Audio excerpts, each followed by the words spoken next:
Bonjour. Alors, comme rappel, dans le programme des maladies infectieuses, comme nous avons étudié angine et RAA dans la maladie bactérienne, aujourd'hui, nous allons étudier la suite, qui est la scarlatine. Alors, comme la suite aux angines et au RAA, aujourd'hui, nous allons étudier la scarlatine. Et vous voyez là que j'ai mis un plan afin que vous puissiez exactement me suivre dans mon plan. Alors, par définition, qu'est-ce qu'une scarlatine? La scarlatine, c'est une infection infantile, mais elle est dite éruptive. C'est quoi? C'est une éruption cutanée qui est caractéristique. Voilà, généralement, qu'est-ce que la scarlatine comme définition? J'ai essayé de vous donner cette définition très simple. N'oubliez pas que c'est une maladie ou une infection dite éruptive et inflammatoire. D'accord? Merci. Alors, maintenant, l'agent pathogène, ça veut dire étiologie, qui peut causer cette maladie. Alors, comme la suite des angines, c'est toujours la même bactérie que nous avons étudiée auparavant, c'est le streptocoque bêta-hémolytique du groupe A. Alors là, c'est sa toxine qui est dite érythrogène. Alors, nous avons qui peut héberger l'agent causal ou l'agent pathogène.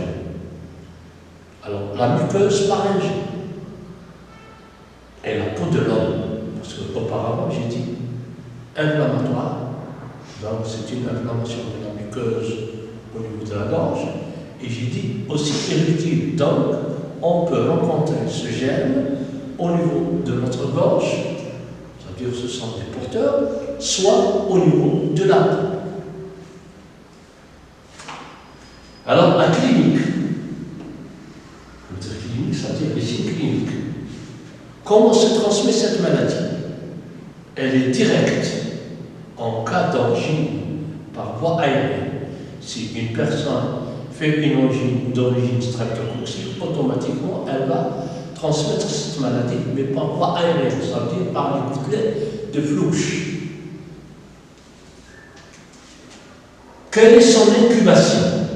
C'est-à-dire combien peut rester le gène dans notre organisme afin que le premier signe apparaisse. Alors, l'incubation, elle est de 3 à 5 jours.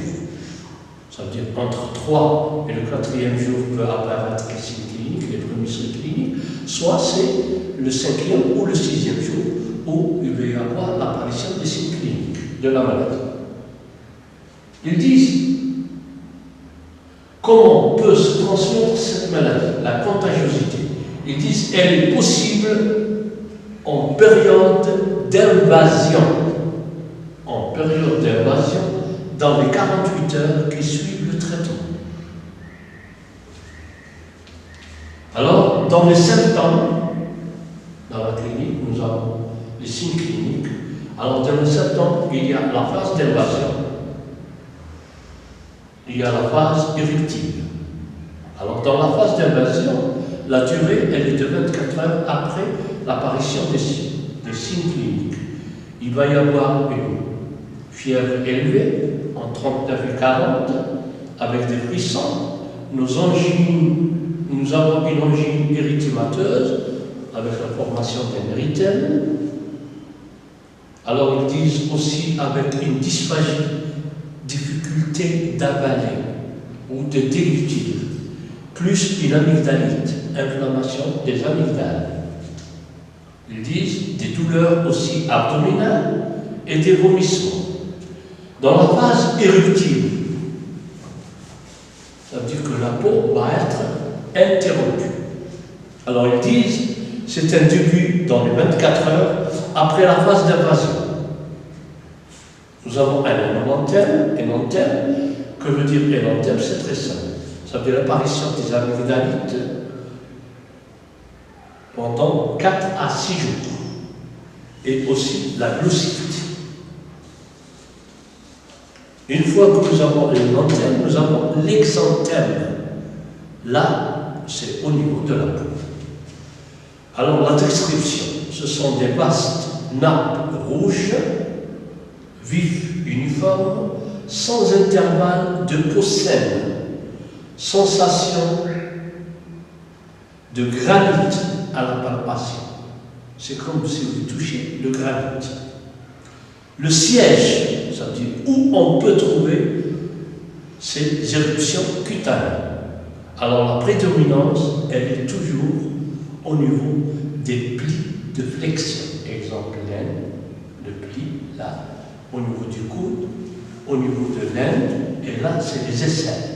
Là où il y a des plis, nous allons exactement retrouver cette éruption cutanée. Ils disent 24 heures après, c'est au niveau des abdomens, au niveau de l'abdomen ou au niveau des extrémités. Au visage, l'évolution, c'est une régression dès le 6e jour. Alors là, la régression, elle s'explique par la désquamation. La complication. Alors, les complications, c'est très simple. Elles sont rares, mais identiques à celles de l'angine. N'oubliez pas, ils disent rares, mais identiques à celles. Alors, donc, la scarlatine peut provoquer un rhumatisme articulaire aigu, elle peut provoquer des arthrites, elle peut provoquer des atteintes cardiaques ou des atteintes rénales. Alors, ils disent, est-ce que cette maladie, qui s'appelle la scarlatine, peut donner d'elle-même ce qu'on appelle l'auto-immunisation? Eh bien, cette maladie ne peut pas prétendre à une immunité. Maintenant, comment prévenir cette maladie? C'est comme la dernière fois sur l'angine. Alors, la première fois, comme nous avons dit que la scarlatine elle est infantile, donc on commence par l'éviction scolaire. D'accord? Alors, jusqu'à 48 heures après le début de l'antibiothérapie. Si l'enfant a de la scarlatine, on doit lui éviter la scolarité et quand il y a l'institution de l'antibiothérapie, 48 heures après, alors là, il peut rejoindre. Et alors, ils disent qu'il n'existe pas de vaccin possible contre la scarlatine. Quelle est votre conduite à tenir?